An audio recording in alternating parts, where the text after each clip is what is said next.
Bonjour la famille, bienvenue sur Histoire avec Mavisy. N'hésitez pas à vous abonner et à nous laisser un j'aime, cela compte énormément pour nous. Partagez également cette vidéo à vos amis et à vos proches, et activez les notifications de publication pour ne manquer aucune de nos futures vidéos. Merci d'avance pour votre soutien. Installez-vous confortablement et détendez-vous pendant que nous plongeons dans l'histoire. Le monde de Naomi était encore tendre et meurtri par la mort inattendue de sa mère lorsque son père présenta Helena comme sa nouvelle épouse.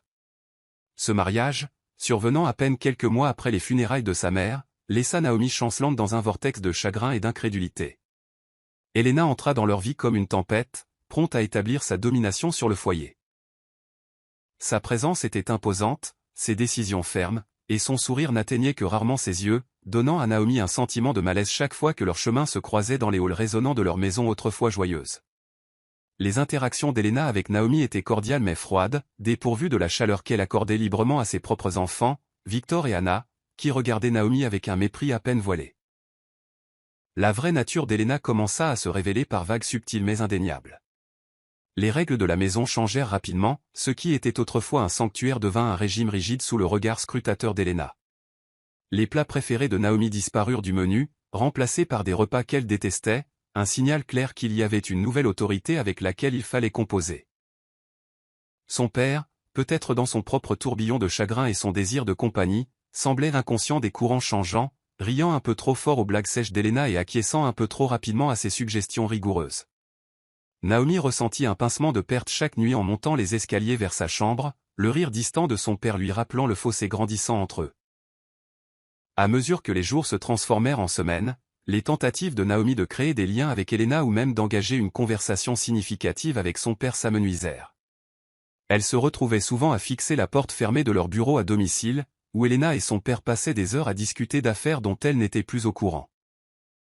Les photographies de sa mère qui ornaient autrefois le salon furent subtilement déplacées vers des positions moins importantes, chaque déplacement étant un coup de poignard dans le cœur de Naomi.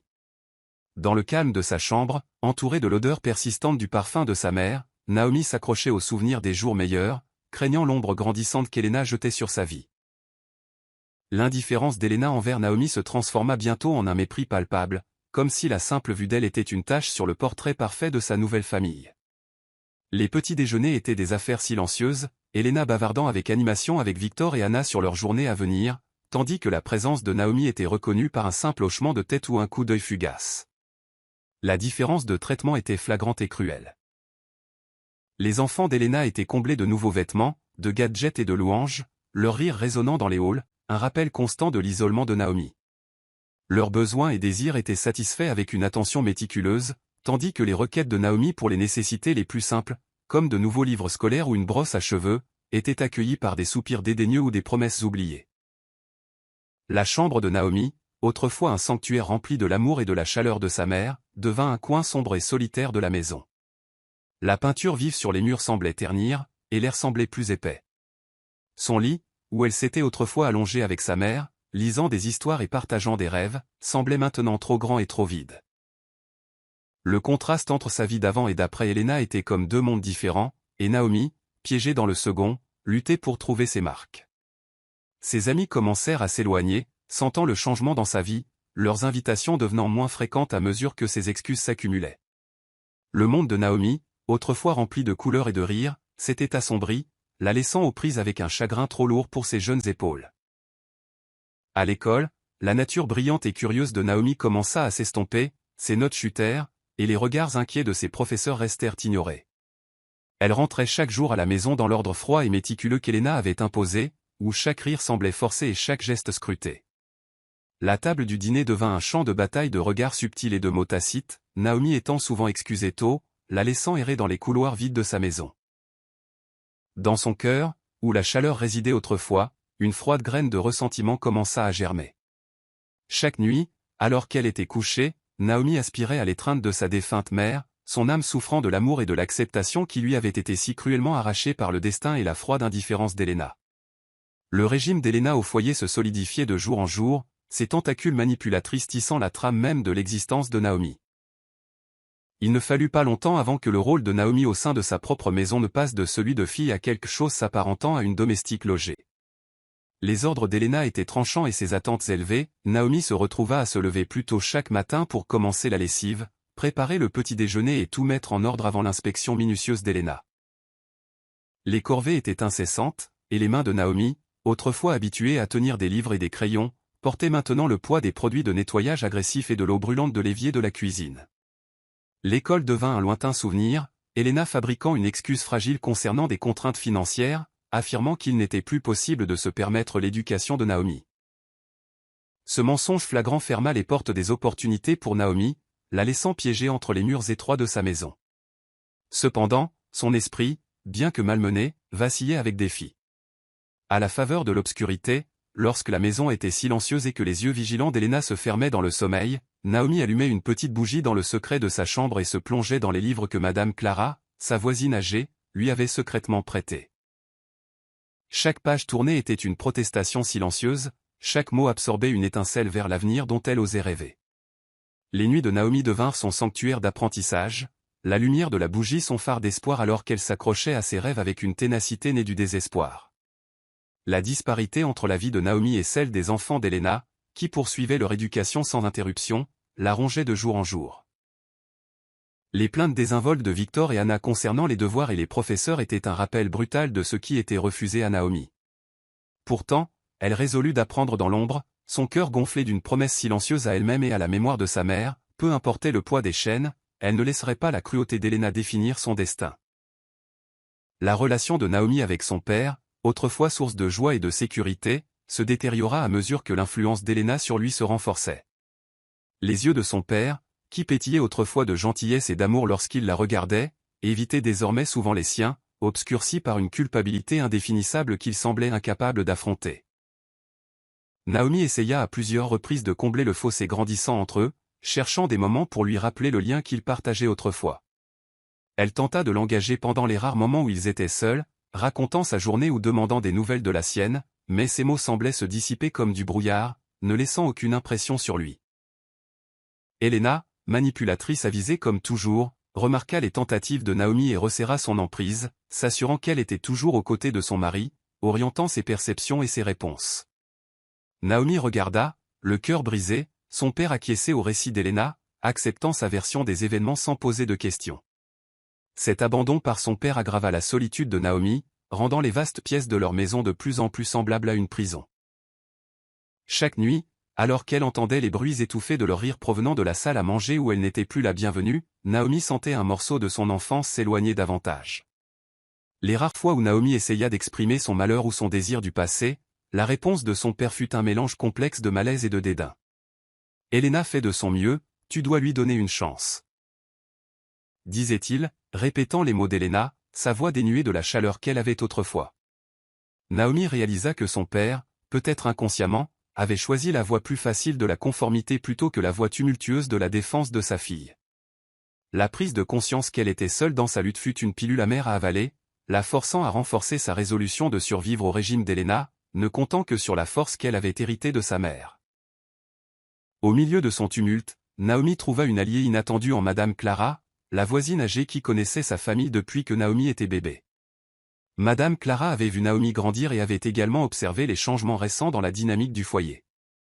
Avec un mélange de préoccupation et d'affection maternelle, Madame Clara prit contact avec Naomi, l'invitant chez elle sous prétexte d'avoir besoin d'aide pour les tâches ménagères. Ces visites devinrent rapidement le refuge de Naomi, un endroit où elle pouvait être elle-même, abandonner son attitude prudente et recevoir le soutien dont elle manquait désespérément. Madame Clara était sage et gentille, sa petite cuisine confortable contrastant fortement avec l'environnement immaculé et stérile de la maison de Naomi. Autour de tasses de thé chaud et de biscuits fraîchement cuits, elle offrait à Naomi des conseils, du réconfort et, surtout, des livres. La propre fille de Madame Clara avait laissé derrière elle une collection de romans et de manuels scolaires, qu'elle transmit maintenant à Naomi, reconnaissant sa soif de connaissance et comprenant sa situation plus que Naomi ne le réalisait. Le savoir, c'est la liberté, disait Madame Clara, ses yeux pétillants, et personne ne peut enfermer ton esprit. Ces livres devinrent le trésor de Naomi, son échappatoire à la dure réalité de son existence. Elle les cachait sous des lattes de plancher branlantes dans sa chambre, une bibliothèque secrète qu'elle visitait chaque nuit. Madame Clara enseigna également à Naomi les différentes plantes et herbes, partageant des sagesses sur leurs propriétés médicinales, que Naomi catalogua méticuleusement dans un cahier, rêvant du jour où elle pourrait utiliser cette connaissance pour se tracer un nouveau chemin. Chaque visite chez Madame Clara plantait des graines d'espoir et de résilience dans le cœur de Naomi, nourrissant une croyance naissante qu'elle pouvait changer sa situation. Au fil des mois, la cupidité d'Elena sembla sans limite. Elle découvrit le talent de Naomi pour la broderie, une compétence que Naomi avait apprise de sa mère et perfectionnée en secret. Elena ne perdit pas de temps pour exploiter cela, forçant Naomi à passer de longues nuits à broder des motifs complexes qu'Elena vendait à des prix exorbitants. Les magnifiques motifs qui apportaient autrefois du réconfort à Naomi devinrent des symboles de son asservissement, chaque point un rappel du contrôle de sa belle-mère. Elena présentait le travail de Naomi comme le sien, recevant des éloges et des bénéfices de la part des dames de la haute société qui s'émerveillaient de la qualité de l'artisanat. Naomi ne reçut aucun des bénéfices, seulement des critiques sévères et des exigences incessantes pour plus de travail. Ses mains, autrefois agiles et délicates, devinrent calleuses et fatiguées, mais elle continua, sachant que la désobéissance pourrait entraîner des sanctions encore plus sévères. Les paiements secrets qu'Elena recevait étaient canalisés vers des gâteries somptueuses pour Victor et Anna, creusant encore le fossé au sein du foyer. Malgré l'exploitation, la broderie devint la rébellion silencieuse de Naomi. Avec chaque pièce, elle brodait une partie de son histoire, encodant ses espoirs et ses rêves dans le tissu même qu'Elena marchandisait. Cet acte de défi silencieux a maintenu l'esprit de Naomi en vie, ses créations artistiques témoignent de sa résilience et de sa détermination à conserver une part d'elle-même au milieu de l'oppression. Elle imaginait son avenir à chaque fil, un avenir où son art pourrait être une source de joie et de libération plutôt que de captivité. Les tensions au sein du foyer s'intensifièrent lorsque Victor et Anna, enhardis par le favoritisme de leur mère, commencèrent à concocter des plans malveillants contre Naomi. Leur jalousie du talent incontesté de Naomi en broderie, qui malgré son exploitation attirait l'attention, les poussa à l'action. Ils placèrent un précieux collier dans la chambre de Naomi, un qu'Elena avait ostensiblement exhibé lors d'une récente réception, puis prétendirent l'avoir découvert. La fureur d'Elena fut immédiate et brutale. Avec des larmes calculées, Victor et Anna racontèrent une histoire de jalousie et de vol présumé de Naomi, la dépeignant comme une menace à la réputation de la famille. Elena saisit cette excuse avec une satisfaction féroce, y voyant l'occasion parfaite de se débarrasser de Naomi une fois pour toutes. Elle commença à comploter sérieusement, son esprit tourbillonnant de plans qui retireraient Naomi de sa vie de manière permanente et sécuriseraient sa position au sein du foyer. Naomi, inconsciente de la profondeur de leur trahison mais sentant l'augmentation de l'hostilité, tenta de se défendre, mais ses protestations tombèrent dans l'oreille d'un sourd. Son père, de plus en plus distant, refusait de croiser son regard, absorbé par le récit d'Elena. La maison qui abritait autrefois le rire et l'amour semblait maintenant se refermer sur elle, les murs chuchotant de trahison et de malheur imminent. Naomi, isolée et effrayée, se préparait au pire, s'accrochant aux souvenirs de la force de sa mère et aux leçons de Madame Clara alors qu'elle faisait face à la tempête qui se préparait contre elle. L'aboutissement des cruelles intentions d'Elena vint rapidement et de manière dévastatrice. Elle arrangea le départ de Naomi sous le prétexte de lui trouver un poste de gouvernante, un mensonge teinté de suffisamment de vérité pour convaincre son père. Naomi, désespérée pour un semblant d'avenir et pleine d'espoir que ce pourrait être une occasion d'échapper à l'emprise d'Elena, emballa ses quelques affaires d'un cœur tremblant. Cependant, la réalité de sa situation devint horriblement claire lorsqu'elle fut livrée non pas à une famille, mais à un groupe d'hommes connus pour leurs activités dans la traite d'esclaves. La prise de conscience qu'elle avait été vendue en esclavage par sa propre belle-mère brisa Naomi. Le voyage vers la ferme isolée où elle devait travailler fut long et plein de peur. Chaque kilomètre qui la séparait de sa ville natale coupait les derniers liens d'espoir auxquels elle s'accrochait.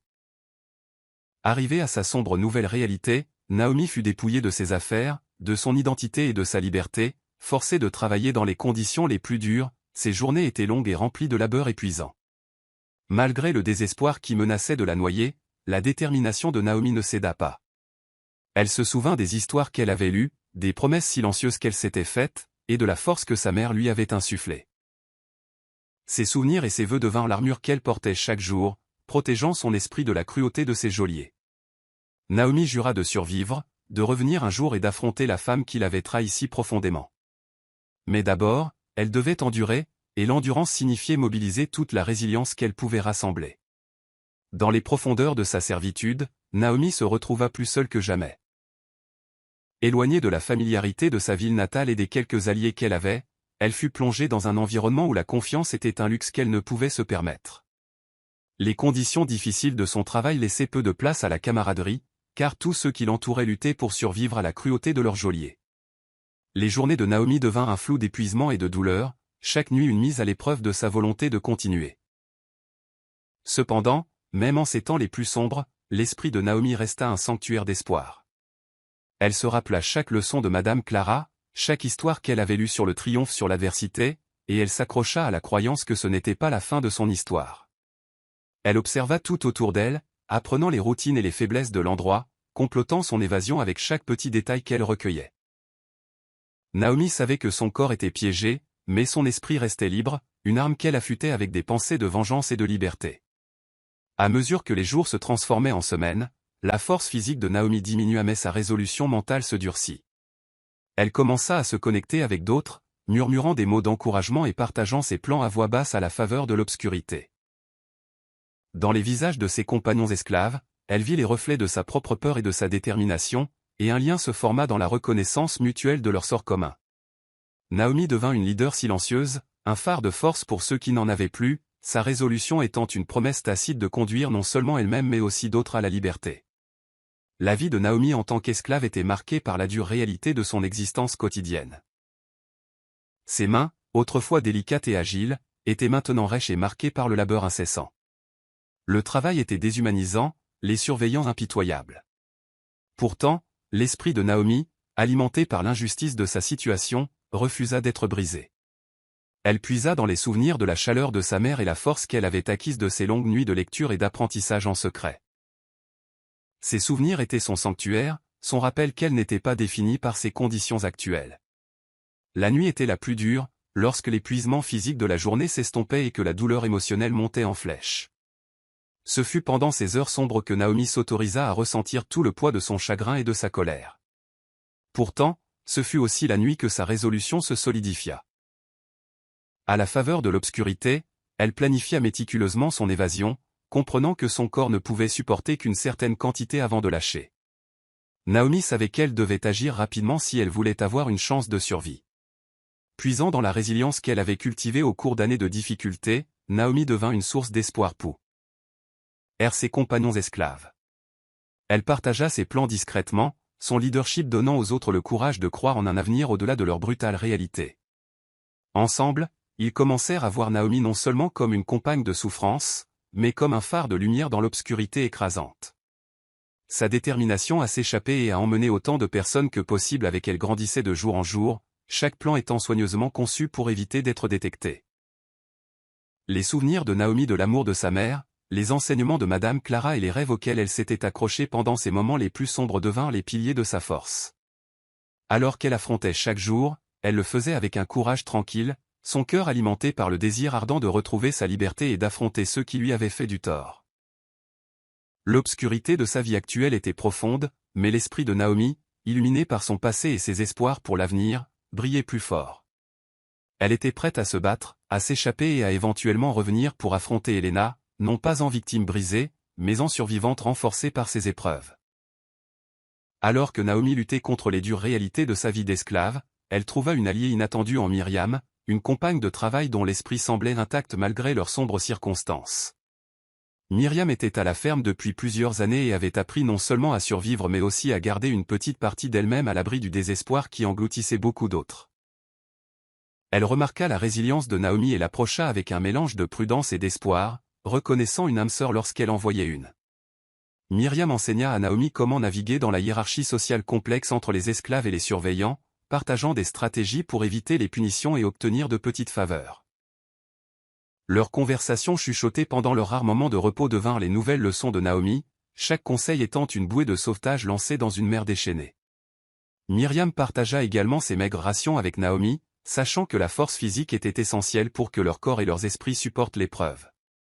Le lien entre Naomi et Myriam se renforça de jour en jour, ancré dans le respect mutuel et renforcé par leur espoir partagé de liberté.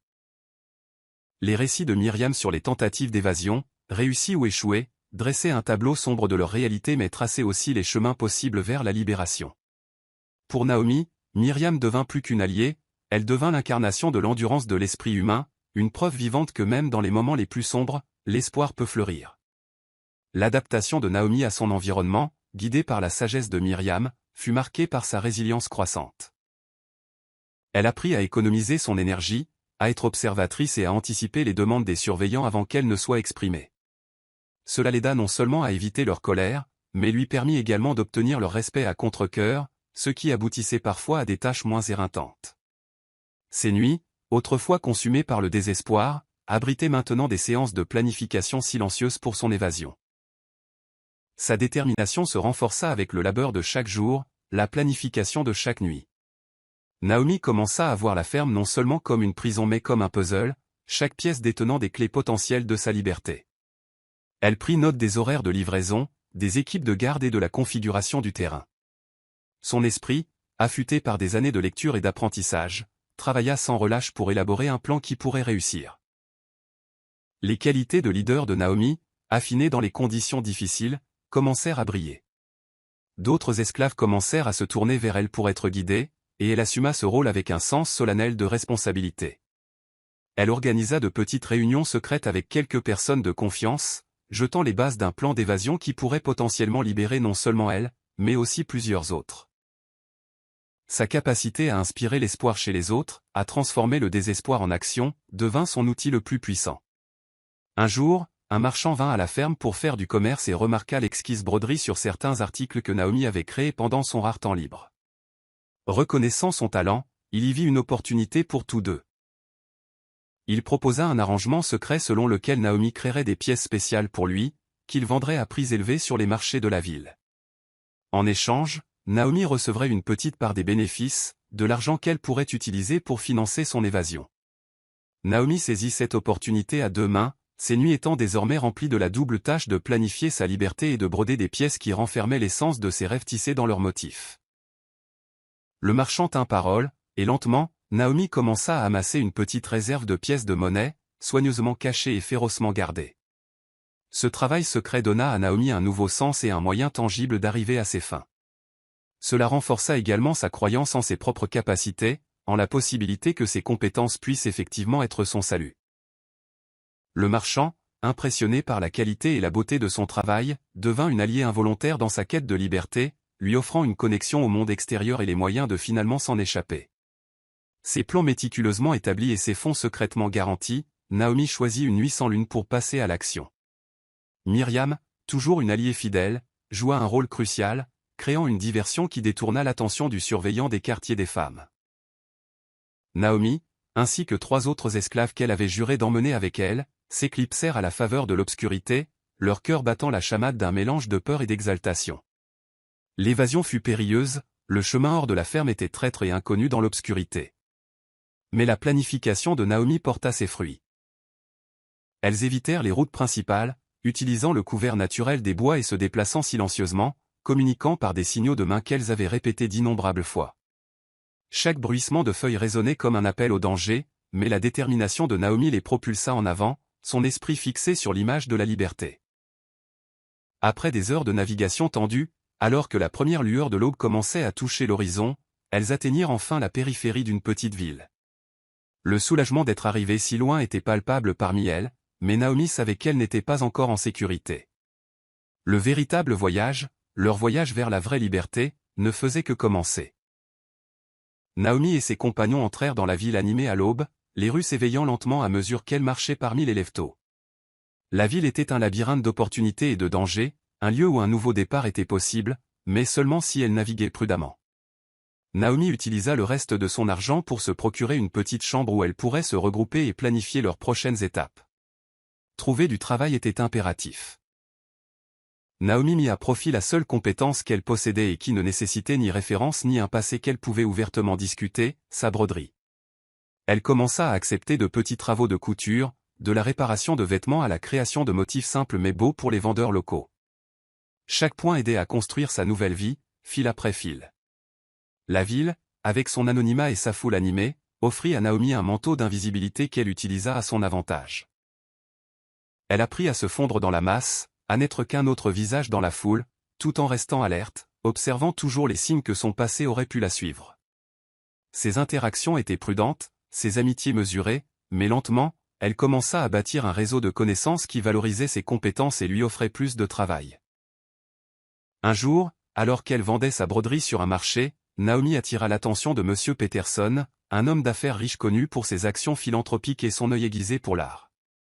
Il fut impressionné par la complexité et l'originalité des créations de Naomi et frappé par son attitude, qui laissait entrevoir des profondeurs de caractère forgées par des expériences bien au-delà de ce que son jeune âge aurait dû connaître. M. Peterson engagea la conversation, s'enquérant doucement de ses antécédents sans trop s'attarder sur les zones sensibles. Sentant une âme sœur et un talent potentiel qui pouvaient être cultivés, il offrit à Naomi un poste dans son entreprise, en tant que designer textile. Ce n'était pas juste un emploi, c'était une chance d'entrer dans un monde où ses capacités artistiques pouvaient être célébrées et développées. Reconnaissante et consciente de l'opportunité rare que M. Peterson lui offrait, Naomi accepta. Elle entra dans une nouvelle phase de sa vie, travaillant dans un environnement où ses contributions étaient valorisées et son talent reconnu. M. Peterson devint non seulement son employeur mais aussi son mentor, la guidant d'une main douce, l'encourageant à développer ses créations et l'initiant aux nuances du monde des affaires. Sous la direction de M. Peterson, Naomi s'épanouit. Ses créations devinrent une partie signature des offres de l'entreprise, admirées pour leur beauté et leur unicité. À mesure qu'elle gagnait en confiance dans son rôle, elle commença aussi à épargner diligemment, ses rêves s'étendant désormais à l'idée de créer sa propre entreprise un jour. L'éthique de travail et la créativité de Naomi lui valurent le respect de ses collègues et l'admiration de ses clients. Sa vie en ville lui permit de mélanger ses expériences passées avec ses ambitions présentes, utilisant chaque défi surmonté comme un tremplin vers son avenir. Elle travaillait sans relâche, alimentée par le souvenir de ses jours de servitude et la connaissance que son succès n'était pas seulement pour elle-même, mais un hommage à ceux qui l'avaient aidée en chemin. La transformation d'esclave à designer respecté ne fut pas seulement un changement de circonstances, mais une profonde évolution de l'identité de Naomi. Elle apprit à négocier, à gérer les finances et à défendre elle-même et ses idées. La confiance de M. Peterson en ses capacités et son soutien indéfectible lui donnèrent la base dont elle avait besoin pour rêver plus grand qu'elle ne l'avait jamais osé. La nouvelle vie de Naomi ne fut pas sans épreuve. La nouvelle de la mort de Myriam lui parvint un matin froid, apportée par un ancien compagnon d'esclavage qui s'était également échappé et avait trouvé refuge en ville. Myriam avait succombé aux effets persistants de son traitement brutal à la ferme, son corps usé après des années de labeur. La nouvelle frappa Naomi d'une profonde tristesse, projetant une ombre sur ses récents succès. Déterminée à honorer la femme qui avait été comme un ange gardien pour elle, Naomi dédia son premier grand projet indépendant à la mémoire de Myriam. Ce fut une tapisserie complexe, riche en symboles de liberté et de résilience, une œuvre si puissante dans son récit qu'elle attira l'attention de l'élite culturelle de la ville. Ce projet ne servit pas seulement d'hommage, mais consolida également la réputation de Naomi en tant qu'artiste d'une profondeur et d'une habileté extraordinaires. La perte de Myriam fut un rappel brutal des prix payés en chemin, des sacrifices qui permirent à Naomi d'arriver là où elle était. Cela alimenta son désir de rendre, d'étendre l'aide à ceux qui étaient encore liés par des circonstances semblables aux siennes. Naomi jura d'utiliser son influence et ses ressources croissantes pour faire une différence, transformant son deuil personnel en un bien public. Au fil des années, l'entreprise de Naomi grandit, sa marque devenant synonyme de luxe et d'artisanat. Son succès ne résidait pas seulement dans la beauté de ses créations, mais dans son approche des affaires, éthique, compatissante et tournée vers l'avenir. Naomi embaucha d'autres femmes qui avaient échappé à des passés difficiles, les formant à son métier et leur offrant un environnement de travail favorable, radicalement différent de l'exploitation qu'elle avait subie. Son histoire de succès devint largement connue, un récit de surmonter des obstacles insurmontables pour atteindre la grandeur à la fois dans l'art et dans la vie. L'engagement de Naomi envers ses employés et sa communauté lui valut un respect et une admiration généralisés. Elle devint un modèle, particulièrement pour les jeunes femmes, prouvant qu'avec du talent, de la détermination et la volonté d'aider les autres, il était possible de réécrire sa destinée. Les créations de Naomi furent présentées lors de défilés de mode très médiatisés et lui valurent de nombreux prix, mais elle resta humble, toujours consciente que son parcours avait commencé dans une adversité profonde. Elle utilisa sa plateforme pour plaider en faveur des droits des travailleurs et pour soutenir des associations caritatives qui aidaient les femmes à échapper à des situations d'abus. Sa vie était devenue un témoignage de la puissance de la résilience et de l'impact des secondes chances. L'ascension de Naomi dans le monde du design culmina avec sa nomination parmi les meilleurs entrepreneurs de l'année. La reconnaissance s'accompagna d'éloges et d'opportunités d'accroître davantage son influence. Naomi exploita cette plateforme pour lancer de nouvelles initiatives, notamment un programme de bourse d'études pour jeunes artistes et un fonds pour soutenir les petites entreprises dirigées par des femmes. Son histoire inspira d'innombrables autres, ses ateliers et conférences étant un phare pour ceux qui cherchaient à apprendre de son expérience. La présence de Naomi dans l'industrie a changé le récit autour du succès. Il ne s'agissait pas seulement de ce que l'on réalisait, mais de la manière dont on le réalisait et de qui l'on aidait en chemin. Tandis que son entreprise prospérait, Naomi tenait à rester connectée à ses racines.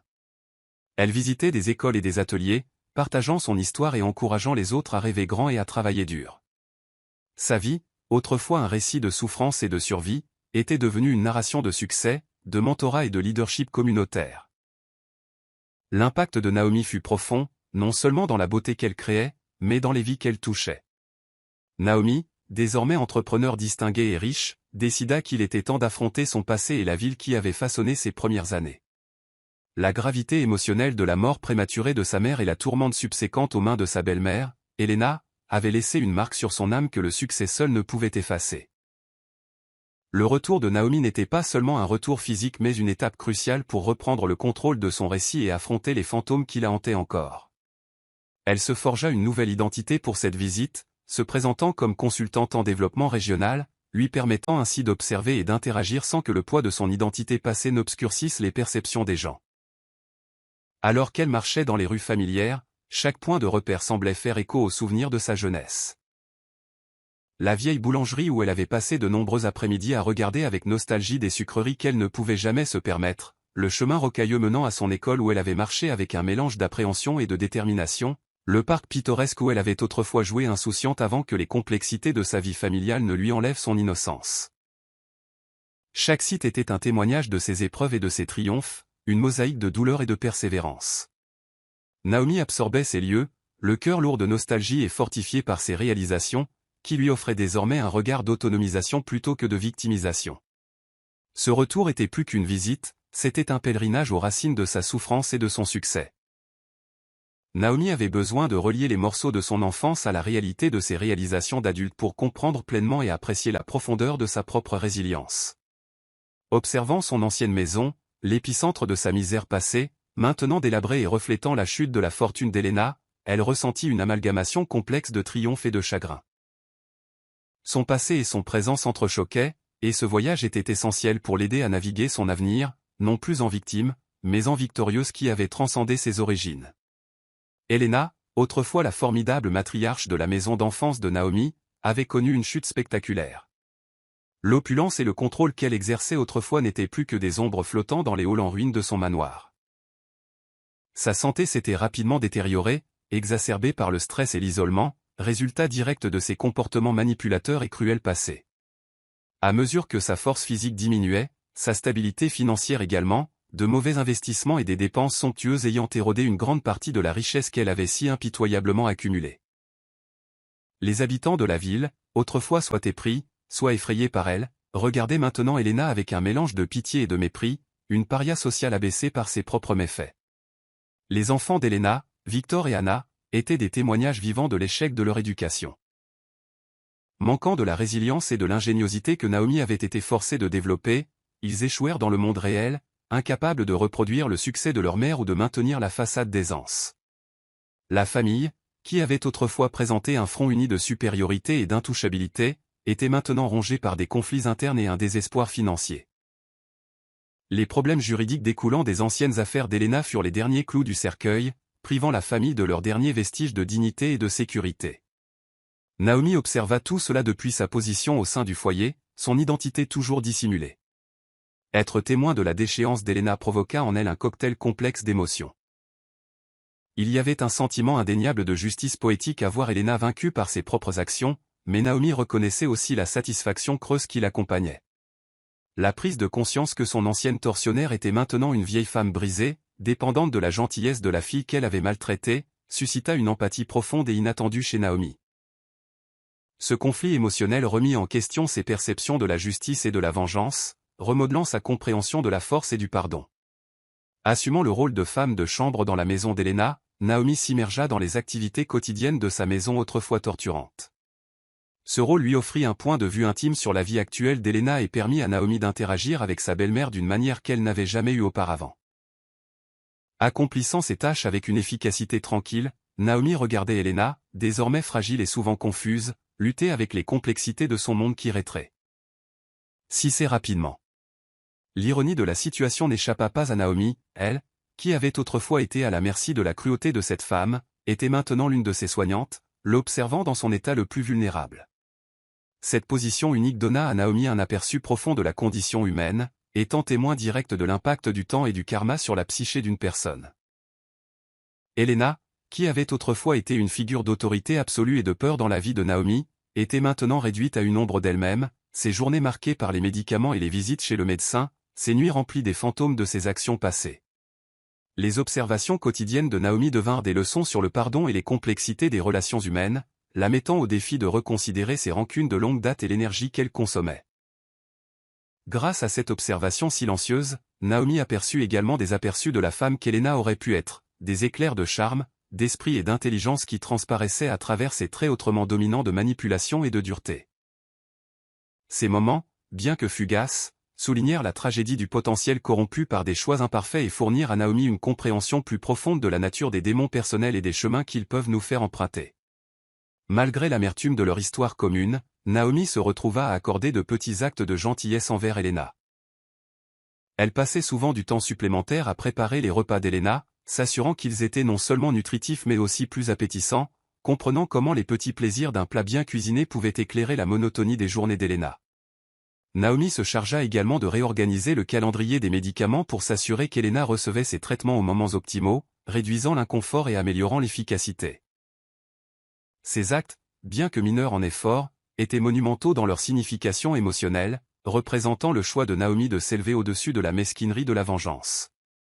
Cette décision d'être gentille n'est pas née d'un désir de reconnaissance ou d'une affection tardive pour Helena, mais plutôt de la croyance profonde de Naomi en la dignité et la compassion, des qualités qu'il avait soutenues pendant ses moments les plus sombres.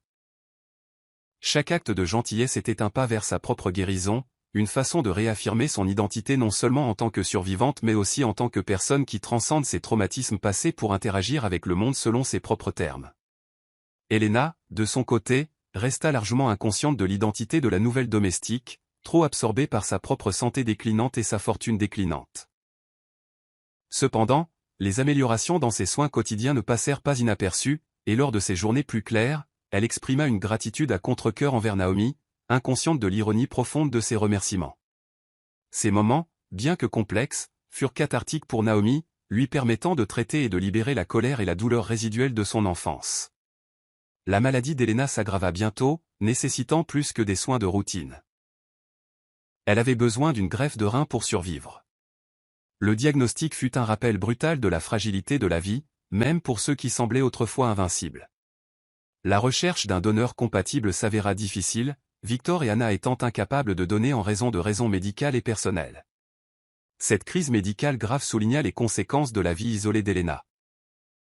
Son réseau d'amis et d'alliés, autrefois étendu, s'était réduit à néant, la laissant dépendante de la famille même qu'elle avait manipulée et contrôlée. Naomi regarda la famille se débattre avec cette nouvelle réalité, leur désespoir palpable. L'ironie que Naomi soit maintenant en position de sauver la femme qui avait autrefois fait de sa vie un enfer ne lui échappa pas. Cela força Naomi à confronter ses sentiments concernant la famille, le pardon et les liens qui nous unissent, quels que soient nos griefs passés.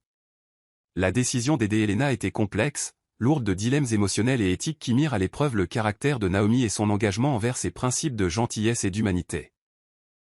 Après mûre réflexion, Naomi choisit de se porter volontaire pour le test de compatibilité, une décision qui faisait écho à ses valeurs profondes de compassion plutôt que de représailles. Le processus de test fut approfondi, et les résultats confirmèrent que Naomi était parfaitement compatible, un coup du sort qui semblait être le propre commentaire de l'univers sur leurs histoires entrelacées. La décision de Naomi de poursuivre le don fut motivée par un profond sentiment de clôture et de guérison qu'elle cherchait pour elle-même et pour Helena. Cet acte de donner un rein, de littéralement donner une partie d'elle-même pour sauver sa tortionnaire, fut un témoignage de l'incroyable force et maturité de Naomi. Ce fut un choix qui transcenda les réponses habituelles à la blessure et à l'abus, soulignant une voie de pardon extraordinaire et d'humanitarisme que peu pourraient suivre. Naomi y vit non seulement une opportunité de sauver Helena, mais une chance de se libérer des dernières chaînes de haine et d'amertume qui avaient persisté de son passé. Pendant les préparatifs préopératoires, une découverte étonnante fut faite lors d'un test génétique de routine. Naomi était la fille biologique d'Elena. La révélation fut choquante, remodelant le récit du passé de Naomi et sa compréhension des motivations d'Elena. Cette nouvelle apporta un torrent de nouvelles questions et d'émotions, forçant Naomi à réévaluer le fondement même de son identité et ses perceptions passées. La réalisation qu'Elena avait sciemment infligé une telle cruauté à sa propre fille ajouta des couches de complexité aux sentiments de Naomi envers Elena.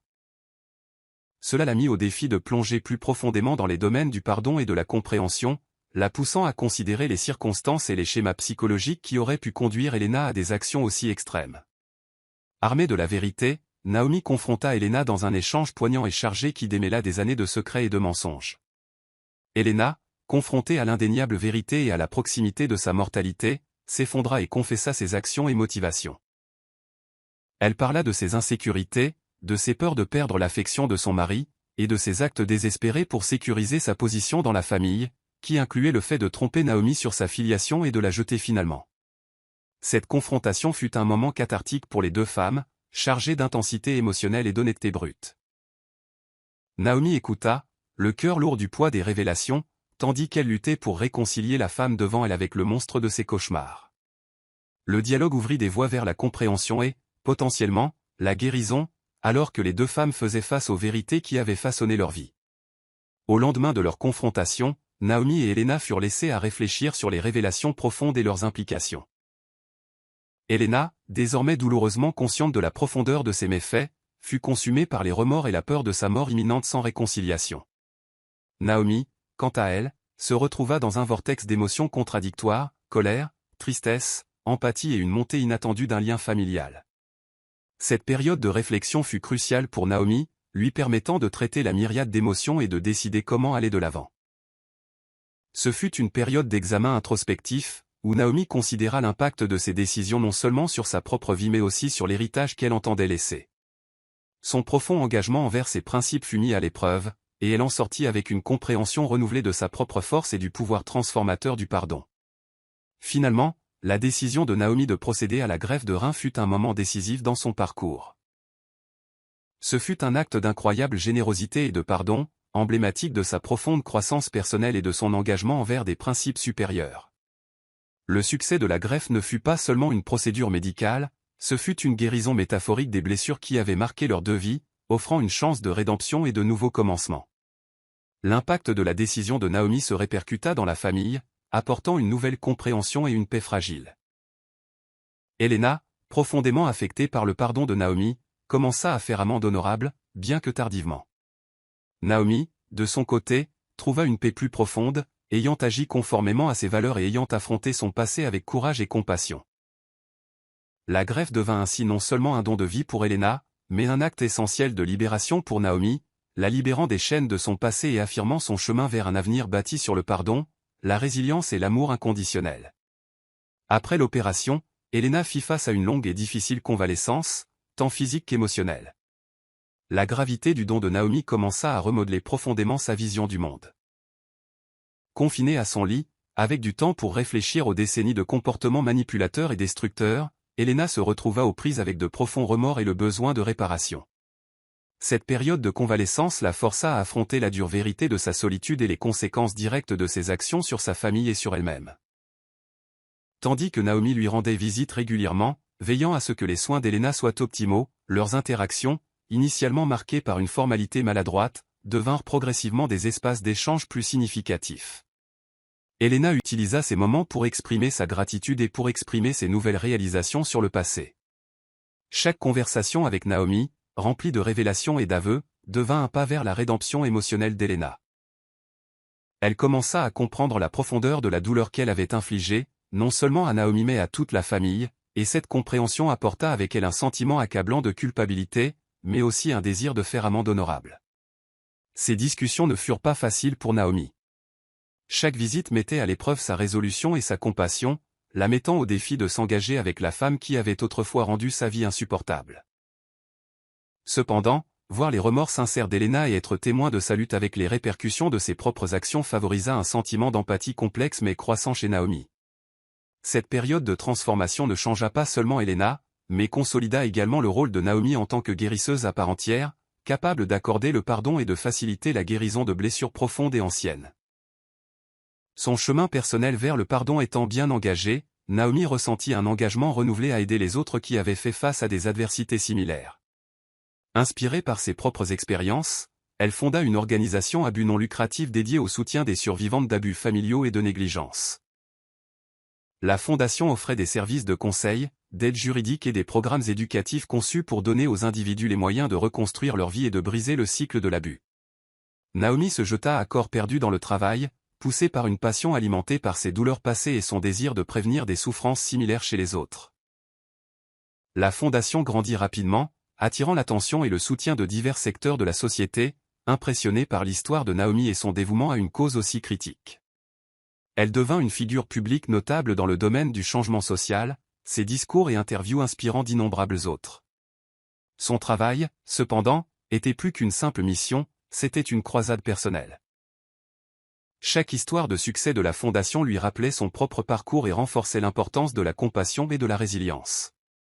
Naomi utilisa sa plateforme pour plaider en faveur de changements systémiques dans la manière dont la société gère l'abus et le rétablissement, s'assurant que le travail de la fondation abordait également les causes profondes de l'abus et recherchait des mesures préventives. L'un des aspects les plus difficiles du processus de guérison de Naomi a impliqué la réconciliation avec son père, qui avait été un participant passif à ses souffrances précoces. Leur relation avait été tendue au mieux, rompue au pire. Cependant, alors que Naomi parcourait son propre cheminement vers le pardon, elle reconnut l'importance de traiter et potentiellement de guérir ce lien familial. Elle aborda leur réconciliation avec prudence, organisant des rencontres initiales structurées davantage comme des entretiens formels que des réunions de famille. Chaque session était chargée d'émotions, les deux parties sondant avec hésitation les profondeurs de décennies de malentendus et de blessures.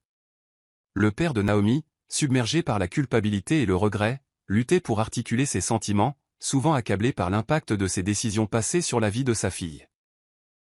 Avec le temps, ces rencontres devinrent plus fluides et ouvertes.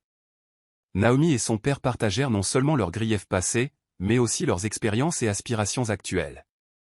Ce dialogue lent mais constant contribua à combler le vaste fossé émotionnel qui les avait séparés, permettant une nouvelle compréhension et appréciation des histoires de vie de chacun. Naomi apprit à voir son père non seulement comme l'homme qui l'avait déçu, mais aussi comme un être humain aux prises avec ses propres regrets et cherchant la rédemption. La décision d'Helena de s'excuser publiquement marqua un tournant significatif dans son cheminement vers la rédemption. L'événement fut soigneusement planifié, non pas comme un spectacle, mais comme une tentative sincère de reconnaître ses méfaits et de demander pardon à ceux qu'elle avait blessés. Helena s'adressa à une salle bondée, sa voix ferme mais pleine d'émotion, racontant ses actions et leur impact sur sa famille et sa communauté. Les excuses furent bien accueillies, suscitant un mélange de réactions dans l'auditoire. Certains furent émus par sa sincérité, d'autres sceptiques quant à ses motivations, mais tous furent captivés par le drame de sa confession. Cet acte public de contrition fut crucial pour Helena. C'était sa façon de retrouver sa dignité et de tenter de réparer le tissu social qu'elle avait autrefois déchiré. Pour Naomi, être témoin de la reconnaissance publique des fautes de sa belle-mère fut à la fois une justification et une guérison.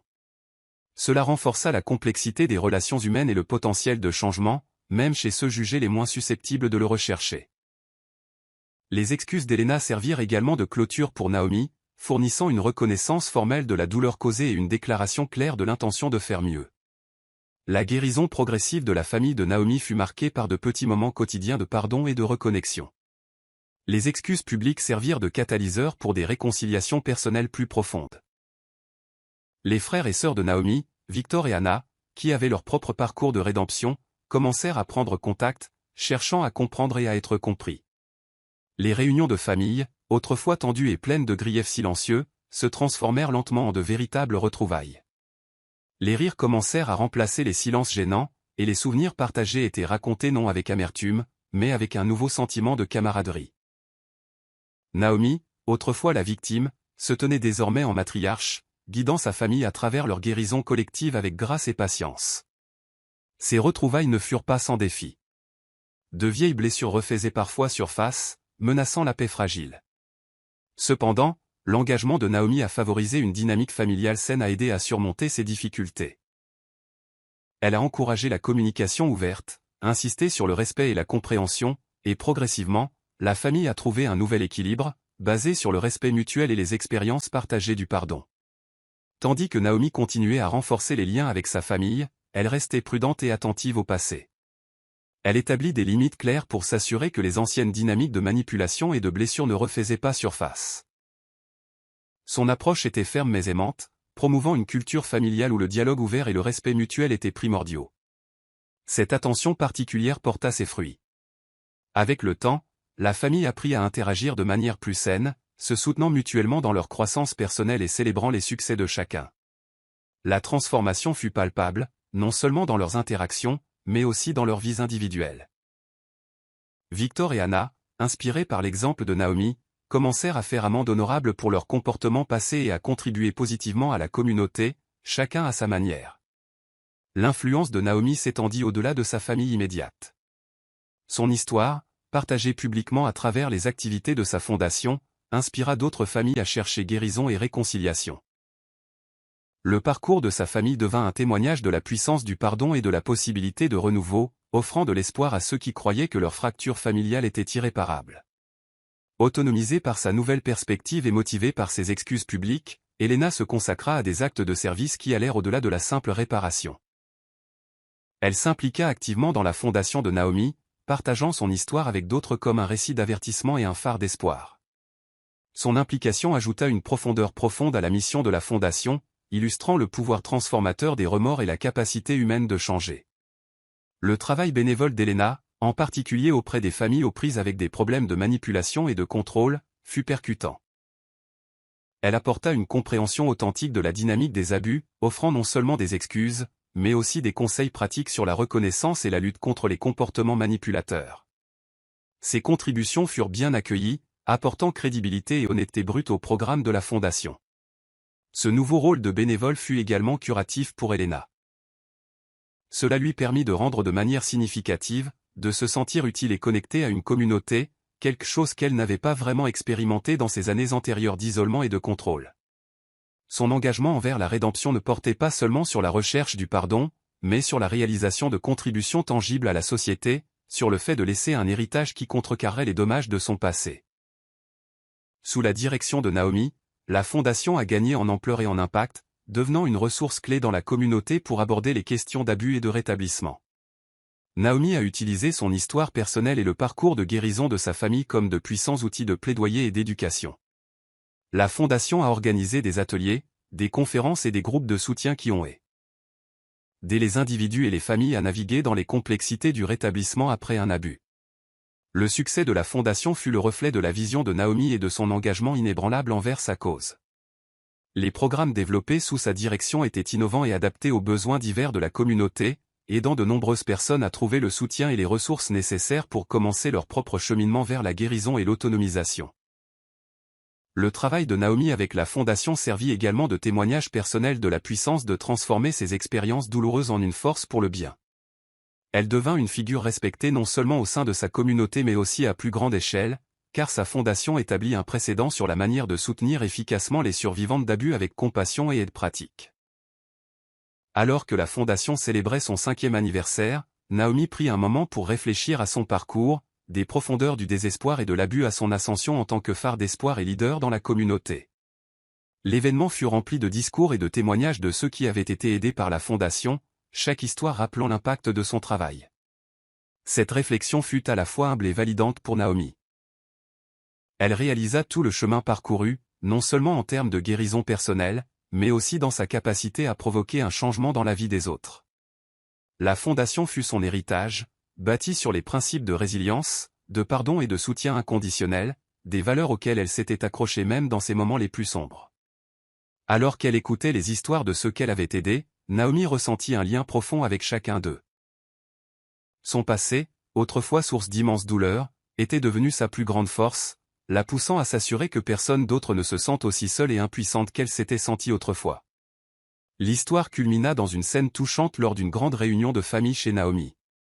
La maison était remplie de rires et de conversations, un contraste saisissant avec le silence et la tension qui y régnait autrefois.